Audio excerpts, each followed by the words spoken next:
എന്താ പറയുക, അൺഫെയർ ആയിട്ടൊന്നും ഫീൽ ചെയ്തില്ല. കാരണം പ്രേക്ഷകരുടെ വിധി പ്രകാരമാണ് പുറത്തു വന്നത്. എന്റെ ഓവർ കോൺഫിഡൻസ് ഉണ്ടായിരുന്നു. എനിക്ക് പവർ ടീമിൽ നിന്ന് ഇറങ്ങിയ സമയത്ത് ഈ ആഴ്ച പോവില്ല എന്നൊരു കോൺഫിഡൻസ് ഉണ്ടായിരുന്നു. പക്ഷെ അതാണ് തിരിച്ചടിച്ചതെന്ന് എനിക്ക് തോന്നുന്നു. എല്ലാവർക്കും സുഖം. നിങ്ങൾ തമ്മിൽ എന്തായിരുന്നു അകത്ത്? അതിനെ കുറിച്ച് ഡീറ്റെയിൽ ആയിട്ട് ഞാൻ സംസാരിക്കും. ഇപ്പൊ ഞാൻ ആക്ച്വലി ഇന്നലെ പുറത്തിറങ്ങിയതിന്റെ ടയേർഡാണ്, ഉറക്കമൊന്നും ശരിയായിട്ടില്ല. ഡീറ്റെയിൽ ആയിട്ട് നമുക്ക് എല്ലാവർക്കും വേറൊരു ദിവസം ഇരിക്കാം. അതിനെക്കുറിച്ച് ഇപ്പൊ സംസാരിക്കാനായിട്ട് പറ്റാവുന്ന ഒരു മാനസികാവസ്ഥയിലല്ല ഞാൻ. ഒന്ന് വീട്ടിൽ ചെന്ന് റെസ്റ്റ് ഒക്കെ എടുത്ത് എല്ലാവരോടും സംസാരിക്കാൻ വേറൊരു ദിവസം വരാം. ഔട്ടായതിനു ശേഷം എല്ലാവരുടെ പേരും പറഞ്ഞിട്ട് വിഷ് അല്ലെങ്കിൽ ഓൾ ദി ബെസ്റ്റ് പറഞ്ഞു, പക്ഷെ ജാസ്മിന്റെ പേര് മാത്രം പറഞ്ഞില്ല. ജാസ്മിനോട് ബായ് പറയേണ്ടതായിട്ട് എനിക്ക് തോന്നിയില്ല. കാരണം അത് ഞാൻ ഓൾറെഡി നമ്മുടെ ആക്ടിവിറ്റി ഏരിയയിൽ വെച്ച് പറഞ്ഞിട്ടാണ് ഞാൻ പുറത്തേക്ക് ഇറങ്ങിയത്.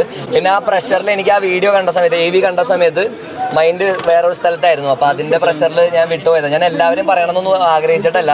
പിന്നെ ഒരാളെ പറഞ്ഞാൽ ബാക്കിയുള്ളവർക്ക് വിഷമമുണ്ടല്ലോ എന്ന് വെച്ചിട്ട് ഓരോരുത്തർ എടുത്തെടുത്ത് പറഞ്ഞതാണ്. ജാസ്മിനെ പിന്നെ ഞാൻ പറയേണ്ട ആവശ്യമില്ല എന്ന് നമുക്ക് തന്നെ അറിയാം. നിങ്ങൾ തമ്മിലുള്ള ഒരു ഒത്തുകളിയായിരുന്നു ഈ ശരിക്കും? അല്ല, ഒരിക്കലും അല്ല. നന്നായിട്ട് കരഞ്ഞായിരുന്നു. ഞാൻ കണ്ടായിരുന്നു. അതെനിക്ക് വിഷമമായിരുന്നു. ജിൻഡോ ചേട്ടൻ അത്യാവശ്യം ഞങ്ങൾ ഗെയിം കളിക്കുന്ന സമയത്ത് എതിർത്ത് നിന്ന് കഴിഞ്ഞാലും at the end of the day we are all players. നമ്മളെല്ലാവരും ഒരു വീട്ടിൽ ഒരുമിച്ച് താമസിച്ചവരാണ്. പ്രണയമൊന്നും അല്ല ചേട്ടാ, അത് അതിനെക്കുറിച്ച് പറയാറായിട്ടില്ല. എല്ലാം പ്രേക്ഷക വിധി പ്രകാരമല്ലേ, അപ്പൊ നമുക്ക് അതിൽ ഒന്നും പറയാൻ പറ്റില്ലല്ലോ. അങ്ങനെ ഇല്ല, റിഗ്രറ്റ്സ് ഒന്നും ഇല്ല. പവർ റൂമിൽ നിന്ന് ഞാൻ ഇറങ്ങിയത് എൻ്റെ ഒരു കോൺഫിഡൻസിന്റെ പുറത്തായിരുന്നു. പക്ഷെ അത് ഇങ്ങനെ വരും എന്നുള്ളത് നമുക്കറിയില്ലായിരുന്നു. നിങ്ങൾക്ക് ഇതിനൊക്കെ വേണ്ടി തന്നെയാണ് ഞാൻ ഇതിൻ്റെ അകത്ത് പോയി കഷ്ടപ്പെട്ടതും. നിങ്ങളുടെ ഈ ഒരു ജനപിന്തുണയും സ്നേഹവും എല്ലാത്തിനും വേണ്ടി തന്നെയാണ്. നിങ്ങൾ വന്നതിലും വെയിറ്റ് ചെയ്തതിലും ഇത് എടുക്കുന്നതിലും ഒക്കെ ഒരുപാട് സന്തോഷമുണ്ട്. ഞാൻ സ്വപ്നം കണ്ടത് തന്നെയാണ് നിങ്ങൾ എനിക്കിപ്പോൾ തന്നുകൊണ്ടിരിക്കുന്നത്. Thank you so much for everything. Detail ആയിട്ട് നമുക്ക് ഇരിക്കാം, സംസാരിക്കാം, ബാക്കി എല്ലാ കാര്യങ്ങളും ചെയ്യാം. പക്ഷെ ഇപ്പോൾ ഞാൻ ആക്ച്വലി ഭയങ്കര ടയേർഡാണ്.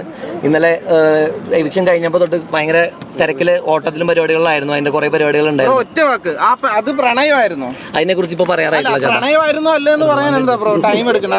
അതിനെ കുറിച്ച് ഇപ്പൊ പറയാറായിട്ടില്ല. അതുകൊണ്ടാണ് എനിക്ക് അതിനെ കുറിച്ച് ഇപ്പൊ സംസാരിക്കാൻ പറ്റില്ല. സോറി.